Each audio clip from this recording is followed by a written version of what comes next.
గుడిలో ప్రదక్షిణ ఎందుకు చేస్తాము? గోపురం దాటి లోనికి వచ్చిన భక్తుడు ధ్వజస్తంభ దర్శనం చేసుకున్న తరువాత లోనున్న దైవ దర్శనం చేసుకునే ముందు గుడి ప్రాంగణం లోపల ప్రదక్షిణ చేయడం ఆనవాయితీ.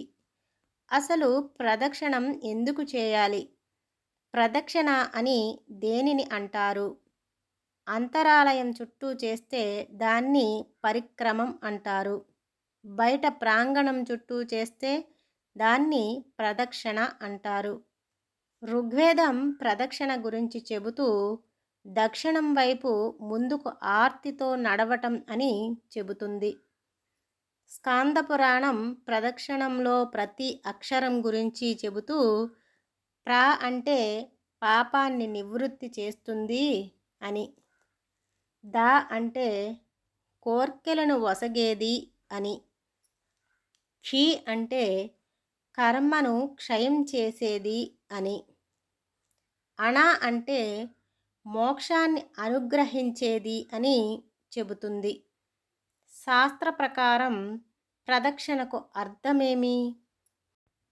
మొదటి అచ్యుత ప్రదక్షిణ చేస్తే మానసిక పాపాలు నాశనం చేస్తుందని, రెండవ ప్రదక్షిణ చేస్తే వాచిక పాపాలు నివృత్తి అయిపోతుందని, మూడవ ప్రదక్షిణ కాయక పాపాలు క్షయం అవుతుందని శాస్త్రవచనం. గుడిలోనికి వచ్చిన వారు ఎన్నో మానసిక భారాలను మోసుకు వస్తారు. పూర్వం ఒక వైద్యుని వద్దకు వెళ్ళినప్పుడు అతడిని ఒక అరగంట ప్రశాంతంగా కూర్చోబెట్టిన తరువాతనే అతడికి బీపీ వంటి ఇతర వైద్య పరీక్షలు నిర్వహించేవారు.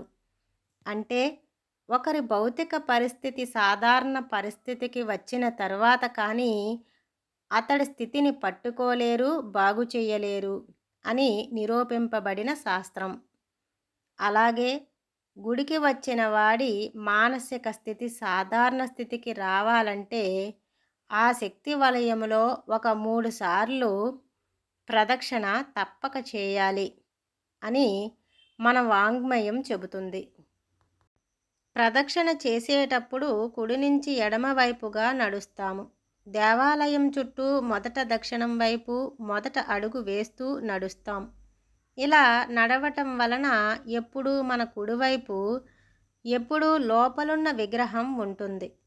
కుడివైపు ఎప్పుడూ మంగళకరంగా చెప్పబడుతుంది. అత్యంత మంగళప్రదమైన భగవంతుడు మనకు ఎప్పుడూ మంగళం వైపు ఉండి మనల్ని ముందుకు నడిపించాలని ప్రార్థిస్తూ ప్రదక్షిణ చేయాలి. ప్రదక్షిణ చేసేటప్పుడు చాలా నెమ్మదిగా నడవమని నియమం ఉంది. శాస్త్రాలు కూడా అదే చెబుతున్నాయి. ప్రదక్షిణలు ఎలా ఉండాలి? ఒక నిండు గర్భిణి నెత్తిన ఒక నిండు కుండ పట్టుకుని నడిచినట్టుగా నడవాలి అని శాస్త్రం చెబుతుంది. ఒక వలయం సెంటర్ నుండి సమాంతర దూరంగా ఉన్నట్టు లోనున్న భగవంతుని సెంటర్గా చేసుకుని జీవుడు ప్రదక్షిణ చేసినట్టు అని అర్థం. ఆదిశంకరాచార్యులు చెప్పినట్టు విశ్వాలు ఆ పరమాత్ముని చుట్టూ తిరిగినట్టు నువ్వు గుడి చుట్టూ తిరగాలి అని అంటారు. 21 ప్రదక్షిణలు చేసిన వారు సకల సంపదలు పొందగలరని స్వయంభూ ఆగమశాస్త్రం చెబుతుంది. సర్వం శ్రీకృష్ణార్పణమస్తు. లోకా సమస్తా సుఖినో భవంతు.